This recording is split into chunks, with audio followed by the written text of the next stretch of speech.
സൂർദാസിൻ്റെ പദമാണ് നമ്മൾ പഠിക്കാൻ പോകുന്നത്. സൂർദാസിൻ്റെ പ്രൊഫൈലിൽ ഇമ്പോർട്ടൻ്റ് ആയിട്ടുള്ള 1-2 കാര്യങ്ങൾ നമുക്ക് നോക്കാം.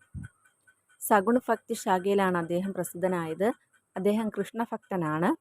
അദ്ദേഹത്തിൻ്റെ കൃതികളിൽ ഇമ്പോർട്ടൻ്റ് ആയിട്ടുള്ളത് സൂർസാഗർ, സാഹിത്യലഹരി, സൂർസാരാവലി എന്നിവയാണ്. ഇതിൽ തന്നെ ഏറ്റവും ഇമ്പോർട്ടൻ്റ് ആയിട്ടുള്ളത് സൂർസാഗറാണ്.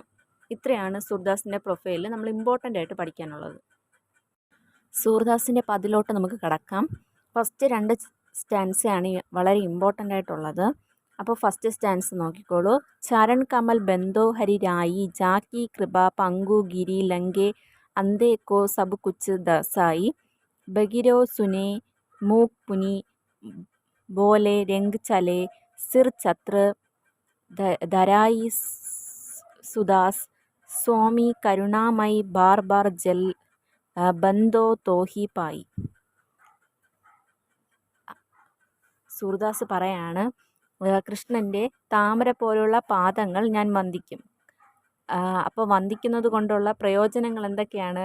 അല്ലെങ്കിൽ അങ്ങനെയുള്ള ഈശ്വരൻ്റെ പാദങ്ങൾ വന്ദിക്കുമ്പോൾ നമുക്ക് കാല് വയ്യാത്ത ആൾക്ക് പോലും പർവ്വതം താങ്ങാനുള്ള കഴിവ് കിട്ടും. കണ്ണ് കണ്ടുകൂടാത്തവർക്ക് കാണാൻ പറ്റും, സംസാരിക്കാൻ കഴിയാത്തവർക്ക് സംസാരിക്കാൻ പറ്റും, ഇതിനെല്ലാം സാധിക്കും. അപ്പോൾ അത്രയും പുണ്യമായ കാല് ഞാൻ വന്ദിക്കും.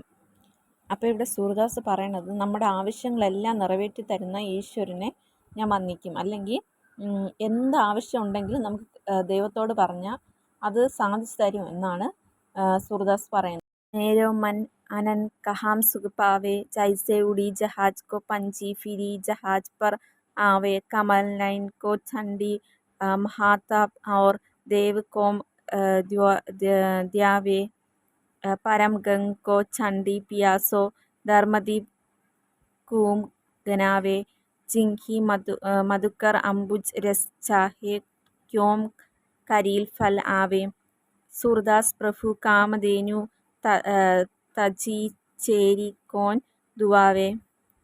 ഇവിടെ സൂർദാസ് ഈശ്വരനെ കുറിച്ചാണ് പറയണത്. എൻ്റെ മനസ്സിന് നിന്നിലല്ലാതെ വേറെ ഒരിടത്തും സുഖവും സന്തോഷവും ലഭിക്കില്ല എന്നാണ് സൂർദാസ് ദൈവത്തെക്കുറിച്ച് പറയുന്നത്.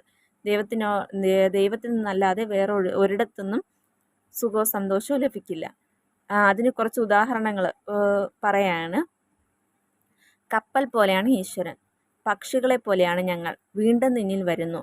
ഇങ്ങനെയുള്ള നിന്നെ വിട്ടിട്ട് വേറെ ഒരു ഈശ്വരനെ തേടിപ്പോവില്ല എന്നൊക്കെയാണ് സൂർദാസ് പറയുന്നത്. വേറെ ആവശ്യം എനിക്കില്ല എന്നൊക്കെയാണ് പറയുന്നത്. അടുത്ത് പറയാണ്, ശുദ്ധമായി ഒഴുകുന്ന ഗംഗാ നദി ഉള്ളപ്പോൾ കിണർ കുഴിച്ച് വെള്ളം അന്വേഷിച്ചാൽ എനിക്ക് എന്തെങ്കിലും കുഴപ്പം ഉണ്ടെങ്കിൽ അങ്ങനെ ഇപ്പോൾ ശുദ്ധമായിട്ട് ഒഴുകുന്ന ഒരു ഗംഗാ നദി ഉള്ളപ്പോൾ ആ ശുദ്ധമായിട്ട് ഒഴുകുന്ന വെള്ളം എടുക്കാതെ അധ്വാനിച്ച് കിണർ കുഴിച്ച് വെള്ളം കണ്ടെത്തണമെങ്കിൽ സൂർദാസിന് എന്തെങ്കിലും കുഴപ്പം ഉണ്ടായിരിക്കണം എന്നാണ് അദ്ദേഹം പറയണത്. സ്വന്തമായിട്ട് തന്നെ പറയണം, എനിക്ക് എന്തെങ്കിലും കുഴപ്പം ഉണ്ടെങ്കിലേ ഞാൻ അങ്ങനെ ചെയ്യുള്ളൂ. അടുത്ത് പറയാണ്, താമരയുടെ തേൻ നുകരുന്ന വണ്ട് ഒരു മുൾച്ചെടിയുടെ തേൻ എന്തിന് ഭക്ഷിക്കും? ഇപ്പോൾ നല്ല മധുരമുള്ള തേനുള്ളപ്പം അടുത്തുള്ളപ്പോൾ പിന്നെ തേൻ അന്വേഷിച്ച് ഒരു മുൾച്ചെടിയുടെ തേൻ എന്തിന് കുടിക്കണം എന്നൊക്കെയാണ് അദ്ദേഹം പറയുന്നത്. അടുത്ത് പറയുന്നതെല്ലാം സാധിച്ചു തരുന്ന പശു ഉള്ളപ്പോൾ, കാമധേനു എന്ന് പറഞ്ഞാൽ പറയുന്ന എല്ലാം അനുസരിക്കുന്ന ഒരു സാധിച്ചു തരുന്ന ഒരു പശു ഉള്ളപ്പോൾ ഞാൻ എന്തിനാണ് ആടിനെ തേടി പോകണം? ഇതൊക്കെയാണ് സൂർദാസ് ഈശ്വരനെ കുറിച്ച് പറയുന്നത്. അപ്പോൾ എക്സാമിന് ഫസ്റ്റ് 2 സ്റ്റാൻസ വളരെ ഇമ്പോർട്ടൻ്റ് ആണ്. തേർഡ് അത്ര ഇമ്പോർട്ടൻ്റ് അല്ല. ഫസ്റ്റ് സെക്കൻഡ് നന്നായിട്ട് പഠിച്ച് പരീക്ഷ എഴുതുക.